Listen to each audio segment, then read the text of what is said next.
কোনোদিন মৃত ব্যক্তিদের র্যাম্পে হাঁটতে দেখেছেন? এখানে দুজন ভদ্রলোক আছে, একজন ভদ্রমহিলা আছে, সবাই দেখতে পাচ্ছেন সবাই? আপনার নাম কি বলুন? মনিরুল ইসলাম মোল্লা। আপনার নাম কি দাদা? হরে কৃষ্ণগিরি। আপনার নাম কি বৌদি? মিসেস মায়া দাস। এখানে আমি একা আছি, আমার পাশে দুজন ভদ্রলোক, একজন ভদ্রমহিলা আছে। আসুন আমার সাথে আসুন। এই তিনজনকে দেখে কি মনে হচ্ছে আপনাদের?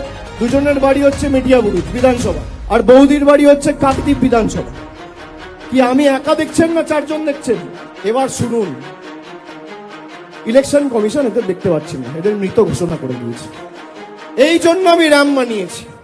আর এরকম 3-4টে কেস না, খালি দক্ষিণ 24 পরগনা জেলায় 24 জন রয়েছে যারা জীবন্ত বহাল তবিয়তে রয়েছে, কিন্তু এদের দেখিয়ে দিয়েছে মারা গেছে।